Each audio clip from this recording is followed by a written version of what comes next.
to No Timeouts from home. My name is Morgan Mitchell. And Marcel Bowie. Marcel, what have you been doing? I've been in my room just crying in my pillow because I'm so alone and just creating. May write a movie. Who knows? How about you? I have not been doing much crying or movie writing, but just watching a lot of TV, listening to some music, and working out a lot. So, I don't know if there's a reason why. It's not like we're going to be popping out in summertime. You got abs? What's up? Let's show your abs. Definitely not going to show my abs. Oh. Nope, definitely not. Results. But they are a work in progress. Love it. Aren't we all? Shout out to Casey, my trainer, for giving me at-home workouts, because she's great. Respect. Keep at it, Morgan. So let's start the show. Message. All right, so basically what's going on right now is hella speculation on when, if, and how the NBA should, would, or could return. Today is May 1st, so we are supposed to potentially get an update from Adam Silver about if we're going to come back, how we're going to come back, what needs to be done. We haven't heard from him today, but there's been a lot of reports coming out, especially Bleacher Report, kind of keeping everything chronological on the different information that we have been given. Marcel, what have you heard? So I have heard a lot of stuff. So let's just do a timeline right here. March 11th, official play of the NBA stopped. So there were 259 games remaining in the regular season. And if you continue that for playoff rounds, so how will we make up for that? And if we do make up for those games remaining and playoff rounds, that means we have to be in a quarantine bubble for 3 months. And they're looking to see if that bubble will be at Walt Disney or MGM Grand in Vegas. Well, I would prefer Walt Disney. I think that after the mayor of Las Vegas went on CNN, it was going crazy, like with Anderson Cooper, Vegas might not be an option anymore. You don't believe there should be any social distancing? You don't believe that this is Of course I believe there should be. Of course. How do you do that in a casino? That's up to them to figure out. I don't own a casino. Yo, she was wilding. She may need a timeout. Yes, for sure. But continuing, so Adam and the rest of the NBA has to figure out what they're going to do. Will they go straight directly into the playoffs with the best 8 teams right now, have a play-in? Damian Lillard would like a play-in right now, and CJ McCollum also agrees for the Blazers, but you want as minimal people in that bubble as possible. So if you go from 30 teams and continue the regular season and go straight to 16 in the playoffs, that will help tremendously with this bubble. And also gonna have to cut down personnel. So usually teams travel from 45 to 50 people and 75 in the playoffs. They consultants want that to be cut down to 28, and that's including a 15-person roster with coaches and trainers and whatnot, just to help protect people. So basically, everybody would just come to Disney World. They would, since it already has like hotels and all those accommodations, their teams would just be put up in these different places, and then they would play in World of Disney. Because I don't know if like other people know, but Disney has like a bunch of tournaments that they host for youth and like amateur sports. So all those teams could be playing at the same time to try to speed those games up, so that we're not doing like, oh, we only do 3 games today. No, all y'all will play this one day, knock out that set of games. And I think we did the math, it's close to 8 or 9 games per team. If they did regular season, then they would just be able to get through that faster as opposed to how our normal season goes. Correct. And Dr. Anthony Fauci, I believe I say that's last name, he's on a White House Corona task force, said this can possibly happen, but you have to have testing. And they estimate 15,000 tests need to happen to finish this NBA regular season.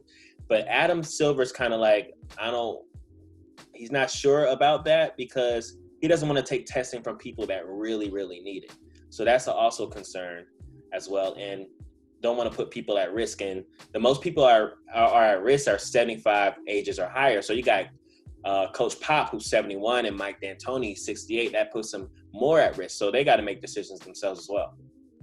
Yeah, I think what I think if I was Adam, I would have assumed that by now the United States would have been in a better place with testing, right? Like it wouldn't still be hard for people to go and get tested. Hospitals would have enough tests. The drive-thrus would be working the way we were told they were supposed to be. So it wouldn't even be as big of an issue. Like if I could go get tested right now and everyone in America could for free, then 15,000 tests for this NBA bubble doesn't seem so terrible. But when you don't have testing together, when people are still not able to get the care that they need, it's like, for the bigger picture, is it worth it for us to be trying to do this NBA stuff when the rest of the country is just hurting? Correct. And that's exactly what Jay Williams from ESPN is saying. He doesn't think it possibly is worth it, especially with that significant amount of numbers of testing. But let's just say the NBA season does happen. That pushes everything else back. So the draft lottery was supposed to be this month in May 19th, and the combine was supposed to be in Chicago from the 21st to 24th of May. So that has to be pushed back. Then that also means the NBA draft has to be pushed back, and that means the season next year has to be pushed back. And how does that affect further seasons? Yeah, and it's really interesting for all those kids who have decided to declare for the draft. Like, I mean, I get it, but we don't know what the future holds. But I guess in the same token, you don't know what it holds for the NCAA as well. So might as well roll your dice with the NBA. Right. And just like LeBron, I want the season to start. No, he doesn't know what's going on. Nobody said that. That's a lie. That's how I read it. I read it as like, nobody said that was true. Okay? We all want to come back and play. So I don't know who told you that we don't. That's really how I read that tweet. Straight up. Georgia. Lots going on down here. Governor Brian Kemp planned to open up the city. Barbershops, bowling alleys, nail shops, everything on, what day was that? April 24th. Morgan, when you first heard that news, what was your process? First of all, I thought it was jokes because why? Then all my friends that live in other states were hitting me up like, are you okay? Please don't go out. First of all, I'm smart, so no, I will not be in these streets. Like, y'all see my nails, they are not done. So I haven't been going anywhere. But then also, it's like, I love Keisha Lance Bottoms, the mayor of Atlanta. She was like, nobody approved this. He made this choice on his own, and we don't have any data to support that we should be reopening. And then today, May 1st, they're opening up the malls. So go get your Fire Fives, guys. Go get your Jordans. No, we're not doing that. I'm still in the house. I'm not going to any malls. I'm quarantined up, booed up with my pillow. I was about to say, like, you got a boo where? Nah. Bring her on camera. Say, hey, girl. No? I didn't hear nothing. But when Trump says, chill, Governor Kemp. Can I tell you my conspiracy theory? Yeah. I think that Trump used Kemp and said that Georgia is going to be our tester, right? Like, can we reopen other states and how will it affect everything else? This is me as a conspiracy theorist in this moment. Then I think that once there was like a lot of pushback from it, Trump was like, well, I said, right? Because he did the same thing to the governor of Maryland. He said that every governor was on their own to get tests. So the governor of Maryland, he and his wife, because she's South Korean, like, they got tests. Then Trump came back like, I didn't tell you to do that. I don't know why you're trying to do this, blah, blah, blah, right? I think he's just low-key trying to use our state as what happens if we open early and see what the damage is going to be. And I think because, like, we're a thriving metropolis with a lot of Black people doing their best and living their best lives here, they just want to see us struggle. And the Black community wasn't having it at all. They said until they open up the country clubs, like, we in the crib with it. So we'll see what happens down here. We'll keep everyone posted with what's going on in Georgia.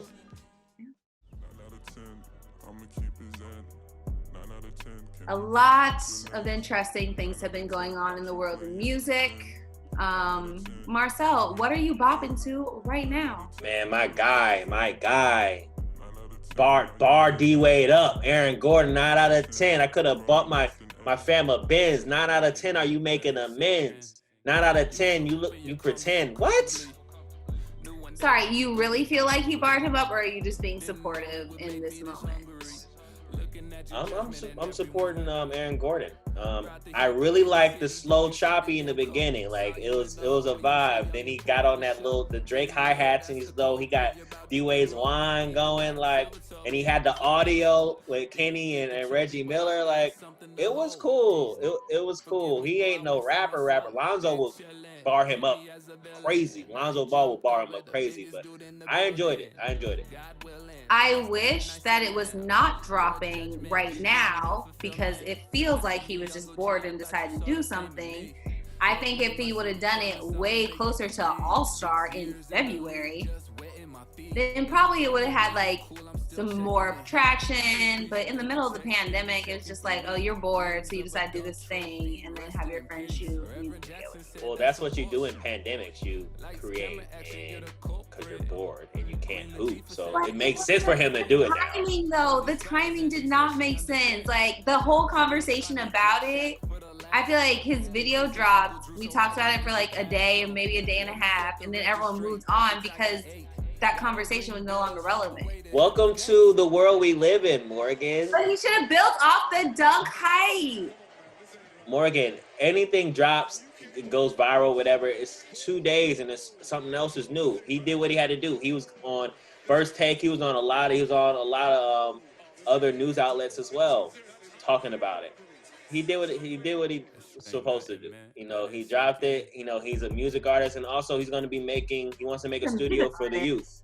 He wants to make a studio for the youth. So that's also really dope on Aaron's Okay, part. that is a beautiful thing to do. Let's not call him a music artist. I didn't say that. You said he's a music artist. He's a basketball player he's a creative basketball player doing something artful. Okay, well. Aaron, bar Morgan up, Aaron. Bar Morgan up right quick. I'm so scared of Aaron Gordon. Oh no. So speaking of, we're gonna stay on the news. Actually, it was pretty crazy, Morgan. I saw you in this post. Meg Thee Stallion Savage remix with Beyonce, and guys, Morgan was in the post. If you don't know, Morgan is in the Beehive, and there was a beehive in the post. So I'm sure she was in there in the hive, dancing, squirming around. But I'm not like a mean Hive member, though. I'm a supportive Hive member. Of course, Morgan, you don't have a mean bone in your body. But Beyonce, talk to me about the queen. She bodied with the lyrics, with the delivery. I was literally like, this is beat? This is my beat? Honestly, I know everybody's heard it, but if you haven't heard it, it made me feel like, you know how a lot of remixes have been like, oh, this is cool, because it's the exact same song, but someone just like adds a verse. I was like, thank you guys for actually remixing the song. And it just felt like a whole new feeling. Like, I like both versions, but obviously, we're beyond that. But it was smooth. It was. So when you dropping that TikTok? So TikTok, the Savage challenge. Did you see that? So the girl who created the original Savage dance, first of all, I think that one's too challenging. She then came back with the Savage remix dance. Y'all, the amount of it's so much. Like, I was exhausted watching it. There were like these twin sisters that they did a version that also is very complicated. I am glad I grew up in the Soulja Boy era. A lot of snapping and rolling. Like, I don't do choreography. That's not my thing. But I will rock with it. I gotta crank that video on YouTube from 2006. I do too. I have a crank that and Rock Your Hips with Crime Mob. Fire. I really love the song. Shout out to Megan. She looked up to Beyonce growing up. You know, she's from Houston just as well. So that's really dope. And Beyonce, she just showed her dominance, showed that she's the queen of doing this. But then somebody else released something. Okay, Beyonce, Megan, y'all gonna have y'all shine, but I'm gonna drop this project. The boy, Drizzy, Drake, Dark Lane demo tapes. Woo! Dark Lane Demon. I'm sorry, Demon tapes. A lot of demon hours out here. Beyonce's a demon. Drake's demon. Oh my gosh, are we living in like a weird version of Have you heard anything off the project? Yes, I have. Some of the songs had already leaked before. Then there was some new stuff. It felt like a warm up. It's not, you know what I mean? Like, it's not like that fire. But it was like, you know what? We've missed you, Drake. Let's put everything together. I think the last thing he gave us was Care Package, which was clearly like his old songs. At least it's something new. Well, a lot of these stuff have been leaked for a minute. Like War, he already released War, had a video for that. You know, Tootsie Slides killing it right now. Desires with Future's been out for a minute. When to Say When, that Song Cry remix, he did a video for that, and Chicago Freestyle. So a lot of this stuff's been out, and he got videos for it. And he has Chris Brown on this one, Future, Young Thug, and Playboy Cardi, and they were killing Playboy Cardi on Twitter, like trashing him with his lyrics. Like they said they had Drake stats and Playboy Cardi stats, NBA Central on Twitter. Like Drake had 56, Playboy Cardi had 4. Like it was crazy. It was mad funny, but I'm definitely gonna listen, and also gonna listen to my homie K Nels dropped an album called Now or Never. He's pretty nice. He's from Baltimore, so a lot of music to listen to for sure. Yeah, and I think in the beginning of the pandemic, I think artists were trying to decide should they drop, should they not drop, because it was just like a feeling of, is this okay? But I'm happy that people are releasing new music. It gives us something to talk about, something to distract us, something to enjoy. So I'm happy with people releasing their projects. Me too. And also a premiere happened with friends of the show, Bleacher Report, Game of Zones Season 7 premiered. I love this. I'm a big Game of Thrones fan, so Game of Zones, they've been doing this for years, and they really killed this first episode. Morgan, did you get a chance to watch a little bit of it? Yeah, so I watched some of it. I'm gonna be really honest. I've never seen Game of Zones, and honestly, when people talk about Game of Zones, like at work and stuff, I just sit there and like either act like I'm typing, I'm just not paying attention, I'm texting, and it's not because there's really no reason that I hadn't watched it besides like I just haven't watched it. But I love Game of Thrones minus the last season. We're just gonna erase that. But I love Game of Thrones. But yeah, I really enjoyed the first episode from this season. But clearly, I'm extremely far behind. The D Wade and Shaq exchange. D Wade is like kind of playing the role of Sam from Game of Thrones, going into trying to be a maester. So it's pretty cool, and a lot of nuggets and eggs are in there. So it's I really enjoy it. I gotta watch it again to see all the eggs. I like the little birds. I like that they're like talking about Toronto as like the North. Like I enjoy it. It's cute. Brian Windhurst is a senator. Like it's mad funny. Like in the basketball reference library, and the podcast pond. Like it was great. It was great. So big ups to Bleacher Report. All right, final segment. You know, the people's segment, we like to call it Time Out. Who gets a timeout of the week? And for me personally, I got a Timeout Sneakers app. Like 2020 is a L for us. So why do y'all keep giving us more L's, Sneakers app? I wanted the Fear of Gods. I said I wasn't going to buy sneakers this year, but this is a special sneaker. Fear of Gods is a special sneaker for me. The All Blacks, like they were, you know, they build you up, right? They put you're in line. Buffering. And you're just like, I'm in line. I'm about to get this 12. I'm about to get this.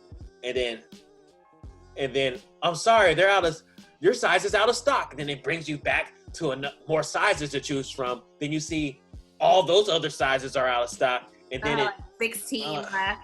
It's like size 16 or like size 5. It's like nothing in between. Nothing in between. But I would definitely cop to resale. But I'm like, bro, like, it's just really traumatizing. Is it good right now? Huh? Or is the resale market good right now?